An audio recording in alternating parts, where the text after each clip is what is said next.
अस्सलाम वालेकुम, सोहेल ख़ान हेयर। जितने भी व्यूवर्स हैं, मैं आप सबको अपने YouTube channel encyclopedia of zoology में वेलकम कहता हूँ। डियर स्टूडेंट्स, आज का हमारा लेक्चर है मैकेनिज़्म ऑफ हार्मोनल एक्शन। इससे पहले लेक्चर में हमने इसकी थोड़ी बहुत बैकग्राउंड पढ़ा था कि हार्मोनल एक्शन क्या है, रिसेप्टर क्या है, लोकेशन ऑफ रिसेप्टर क्या है। अगर आप लोगों ने अभी तक वो वीडियो नहीं देखा है तो आप पहले वो वीडियो देख लें ताकि आपको पता चल जाए कि हार्मोनल एक्शन है क्या, रिसेप्टर क्या है। और इस लेक्चर में हम दो मेन चीज़ें हैं, टू मोड ऑफ एक्शन है किसके, हार्मोनल एक्शन के, वो हम पढ़ेंगे।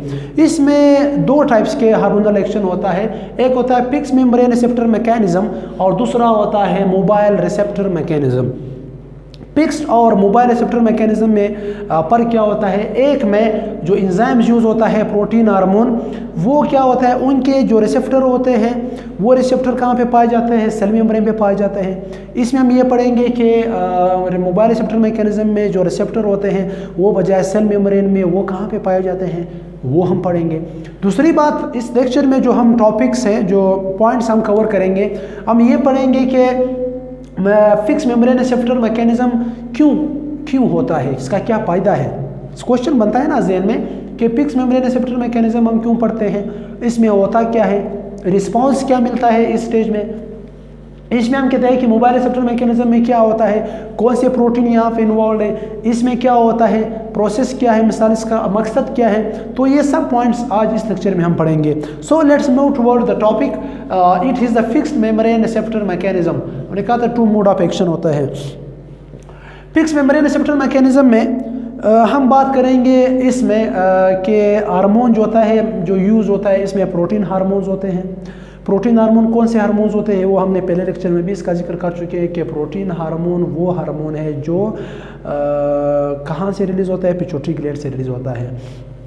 और प्रोटीन हार्मोन्स वो हार्मोन भी होते हैं जिसके पैराथायरॉयड ग्लैंड से जो रिलीज़ वाले हार्मोन है वो भी असल नेचर उसका क्या है, केमिस्ट्री उसका क्या है, वो प्रोटीन हार्मोन्स है इसका। तो प्रोटीन हार्मोन्स जो फिक्स मेम्ब्रेन रिसेप्टर मैकेनिज्म है उसको हम डिवाइड करते हैं 5 स्टेप्स पे। कौन से 5 स्टेप्स होते हैं? पहले स्टेप्स में ये होता है कि जो प्रोटीन हार्मोन होता है वो एक ग्लैंड से रिलीज़ होता है, वो ग्लैंड उसको रिलीज़ करता है और ये रिलीज़ होने के बाद ये सर्कुलेट करते हैं ब्लड में। तो ब्लड में सर्कुलेट होने के बाद ये दूसरे स्टेज में ये क्या होता है कि ये प्रोटीन हार्मोन जो होता है वो अपने टारगेट ऑर्गन जहाँ पे रिसेप्टर पाए जाते हैं सेल मेम्ब्रेन में, वहाँ तक पहुँच जाते हैं। अब ये केस का रिसेप्टर क्यों सेल मेम्ब्रेन में पाए जाते हैं, क्योंकि हमने पहले लेक्चर में भी ये कहा था कि these protein hormone are the water soluble hormone. Hormone को हमने डिवाइड किया था ना 2 कैटेगरीज में on the basis of their solubility, कि वाटर सोलेबल हार्मोन और लिपिड सोलेबल हार्मोन। ये सब डिटेल्स हमने पिछले लेक्चर में इसको डिफाइन कर चुके हैं। हम यहाँ पे हम इसको मज़ीद एक्सप्लेन नहीं करेंगे। तो प्रोटीन हार्मोन असल क्या है, वाटर सोलेबल हार्मोन है। वाटर सोलेबल हार्मोन के लिए जो सेल मेम्ब्रेन है वो इम्परमेएबल है, वो इसको इजाज़त नहीं देता कि आप सेल के अंदर जाओ, आप अपना स्पेसिफिक फंक्शन या हार्मोनल एक्शन आप परफॉर्म करो, ये उसको इजाज़त नहीं देता। तो इस वजह से इसके रिसेप्टर जो होता है वो सेल मेम्ब्रेन पे पाए जाते हैं। तो जैसा ही प्रोटीन हार्मोन आया दूसरे स्टेज में, प्रोटीन हार्मोन के जो रिसेप्टर होते हैं सेल मेम्ब्रेन पे, उस रिसेप्टर के साथ ये मिल गया और इन्होंने क्या बनाया, हार्मोन रिसेप्टर कम्प्लेक्स बन गया। यानी एक रिसेप्टर है, ये क्या है, एक रिसेप्टर है सपोज। अब इस रिसेप्टर में एक हार्मोन आया, हार्मोन इसके साथ बिल्ड अप हो गया, मिल गया, ये क्या बन गया, ये हार्मोन रिसेप्टर कम्प्लेक्स बन गया। अब जैसा ही हार्मोन रिसेप्टर कम्प्लेक्स बना, इस स्टेज में हम इसको नाम देते हैं फर्स्ट मैसेंजर। यहाँ पे जब ये इधर मिल गया ना, इसको हम नाम देंगे फर्स्ट मैसेंजर।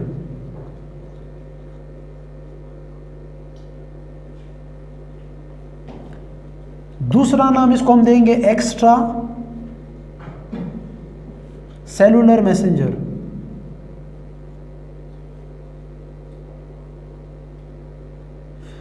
या तीसरा नाम भी है इसका, इसको हम कहते हैं केमिकल मेडिएटर। यानी अगर आपसे कोई पूछे या इस तरह के एग्जाम में इस तरह के टर्मिनोलॉजीज आते हैं कि what are the first messenger, first messenger क्या होता है? फर्स्ट मैसेंजर वो होता है जब सब्सटेंसेस से मतलब प्रोटीन हार्मोन है, जो भी है प्रोटीन हार्मोन आया, रिसेप्टर के साथ मिल गया, कंबाइंड हुआ, बिल्ड अप हो गया, तो क्या हार्मोन रिसेप्टर कम्प्लेक्स बन गया, तो इस दौरान इसको हम नाम देते हैं फर्स्ट मैसेंजर, या दूसरा नाम है इसका एक्स्ट्रा सेलुलर मैसेंजर, क्योंकि ये क्या होता है? आउटसाइड है, इस वजह से मेम्ब्रेन पे ना, सेल के अंदर नहीं है, सेल से बाहर है, इस वजह से इसको हम नाम देते हैं एक्स्ट्रा सेलुलर मैसेंजर। अब नेक्स्ट स्टेज में, थर्ड स्टेज में क्या होता है? जो हार्मोन रिसेप्टर कम्प्लेक्स है वो जैसा ही इसके साथ बिल्ड अप हो गया, हार्मोन रिसेप्टर कम्प्लेक्स बन गया, तो नतीजे में क्या होता है? यहाँ पे एक एंजाइम्स है एडेनाइलेट साइक्लेज, ये एंजाइम्स एडेनाइलेट साइक्लेज एक्टिवेट हो जाता है। तो जैसा ही एडेनाइलेट साइक्लेज जो एंजाइम्स है वो एक्टिवेट हुआ, उन्होंने क्या कर दिया? उन्होंने ATP को कन्वर्ट कर दिया CAMP में। अब ये किसने करवाया? एडेनाइलेट साइक्लेज ने करवाया। CAMP क्या है? साइक्लिक एडेनोसिन मोनोफॉस्फेट इसको कहते हैं। ये यहाँ पे ये खुद एक बहुत बड़ा प्रोसेस है कि CAMP कहाँ से आया। तो मैं आपको जस्ट ये बताता चलूँ कि जो CAMP है, इधर मेम्ब्रेन में एक प्रोटीन है, उस प्रोटीन का नाम है G प्रोटीन। तो G protein play an important role in the formation of CAMP। अब जैसे ही CAMP बन गया, CAMP साइक्लिक, इस स्टेज में हम इसको नाम देंगे, उस मैसेंजर को जो आया था उसको हम नाम देंगे सेकंड मैसेंजर।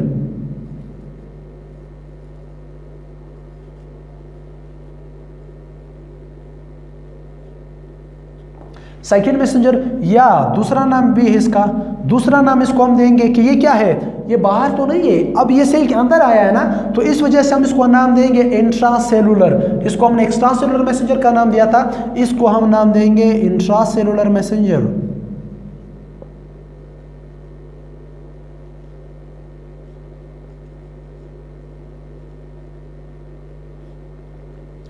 अब जब साइक्लिक ATP साइक्लिक AMP में कन्वर्ट हो गया by the help of G protein की वजह से, तो इसमें फिर क्या होता है?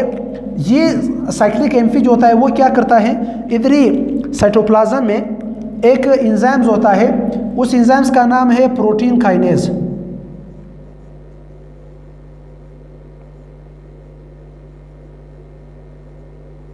प्रोटीन काइनेज एक एंजाइम्स है, ये क्या है? इनएक्टिव फॉर्म में होता है। ये क्या आता है? इनएक्टिव फॉर्म में है।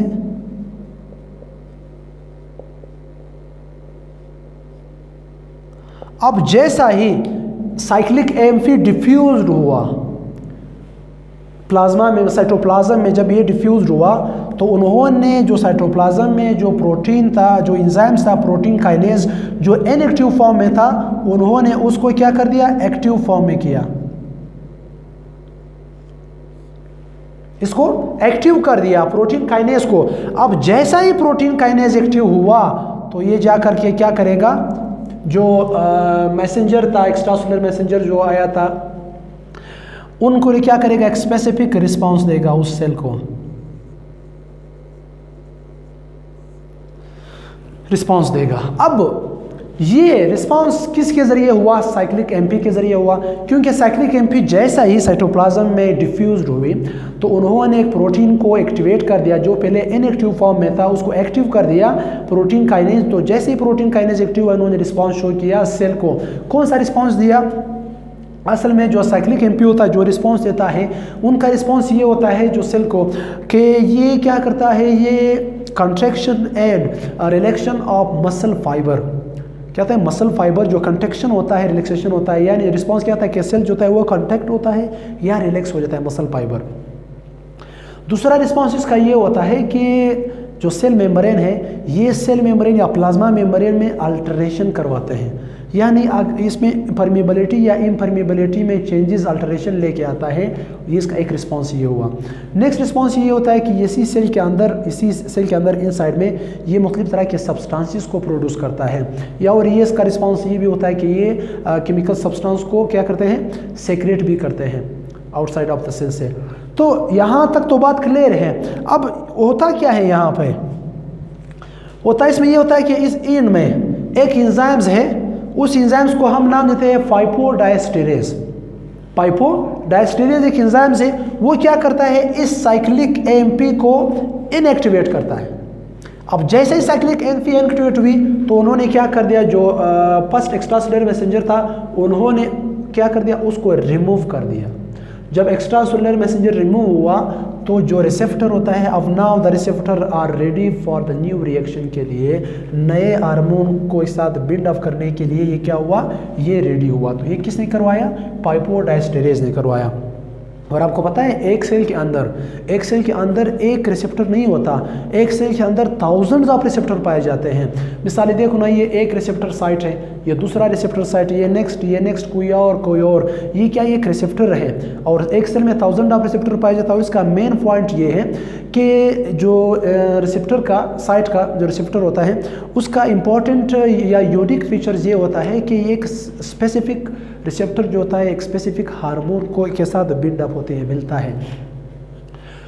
और जिस जगह पे रिसेप्टर हो, हार्मोन जा करके वहाँ पे हार्मोनल एक्शन करता है। जिस जगह पे रिसेप्टर ना हो तो ये वहाँ पे बिल्ड अप नहीं करता।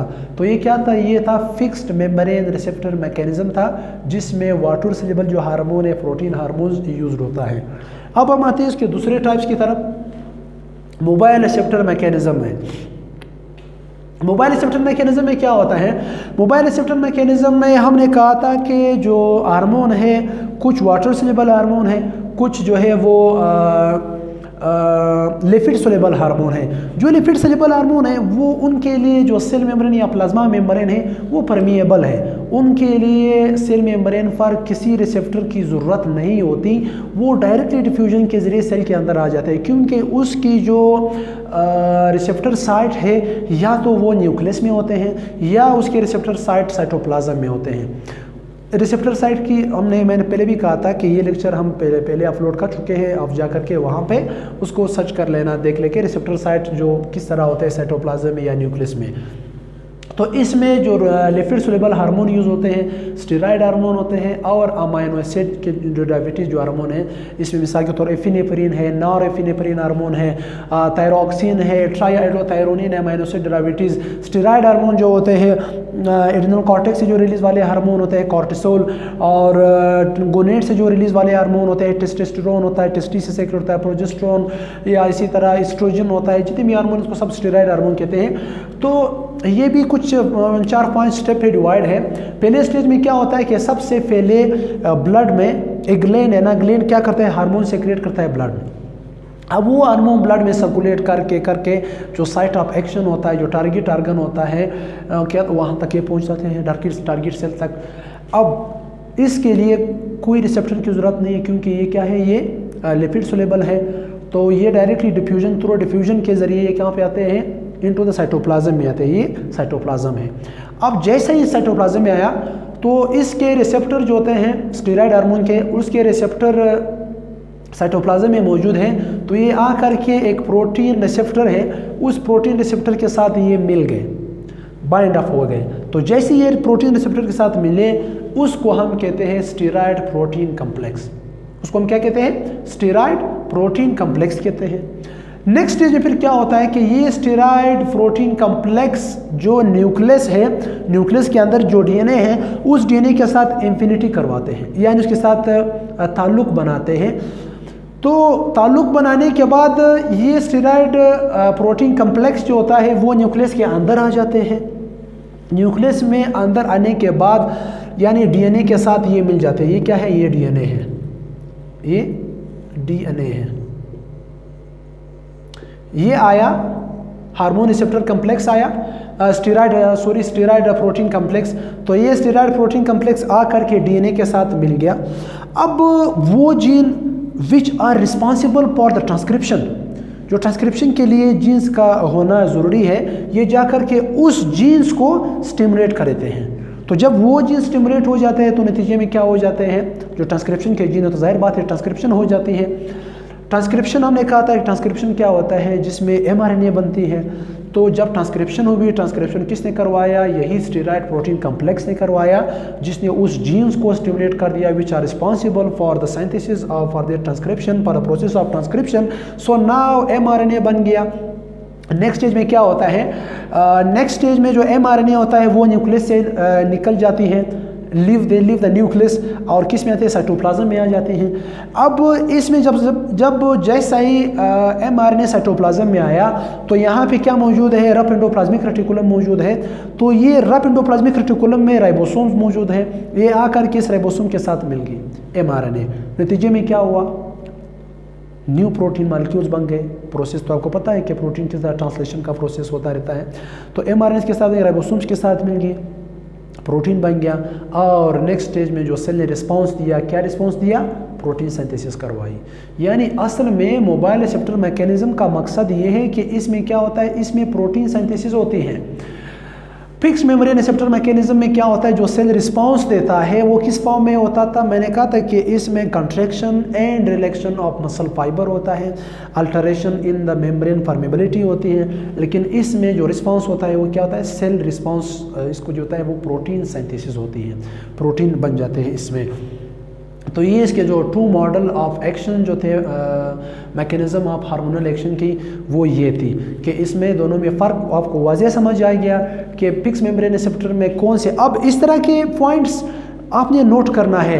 अक्सर MCQs में जब आप मेडिकल टेस्ट की तैयारी करते हो, मिडकेट की तैयारी करते हो, तो उसमें इस तरह के MCQs आ जाते हैं। अभी आपने खुद इस वीडियो में कुछ MCQs खुद से बनाने हैं। अगर आपसे क्वेश्चन पूछा गया कि फिक्स मेम्ब्रेन रिसेप्टर मैकेनिज्म में कौन से हार्मोन यूज़ होते हैं, आप कहोगे कि प्रोटीन हार्मोन यूज़ होंगे इसमें। अगर क्वेश्चन इस तरह भी आ सकता है कि फिक्स मेम्ब्रेन रिसेप्टर मैकेनिज्म में कौन से हार्मोन से, मतलब क्या इसमें वाटर सोल्यूबल हार्मोन यूज़ होते हैं या लिपिड सोल्यूबल हार्मोन यूज़ होते हैं, तो ये भी मैंने आपको बता दिया कि प्रोटीन हार्मोन जो होते हैं वो क्या है? वो वाटर सोल्यूबल है। इनके लिए प्लाज्मा मेम्ब्रेन के ऊपर रिसेप्टर का होना ज़रूरी है। उस रिसेप्टर को मैंने कहा था पिछले लेक्चर में भी कि उसको ग्लाइकोप्रोटीन कहते हैं। नेक्स्ट क्वेश्चन आपसे ये पूछा जाएगा, इस तरह के MCQs बनेंगे कि मोबाइल रिसेप्टर मैकेनिज्म में, मोबाइल रिसेप्टर मैकेनिज्म में जो प्रोटीन जो हार्मोन यूज होता है वो स्टेरॉयड हार्मोन होते हैं या अमाइनो एसिड की डेरिवेटिव्स वाले भी हार्मोन होते हैं। तो स्टेरॉयड हार्मोन जो होते हैं वो क्या है? वो लिपिड सोल्यूबल हार्मोन है। इनके लिए प्लाज्मा मेम्ब्रेन या सेल मेम्ब्रेन के ऊपर किसी तरह के रिसेप्टर नहीं चाहिए, क्योंकि दे आर क्या है? दे आर लिपिड सोल्यूबल है।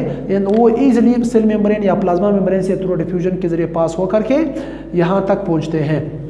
फिर ये मुख्तलिफ, तो इस तरह मुख्तलिफ तरह के जो रिस्पॉन्सेज वो उस सेल को मिलते हैं। तो इस तरह के पॉइंट आपने नोट करना होगा।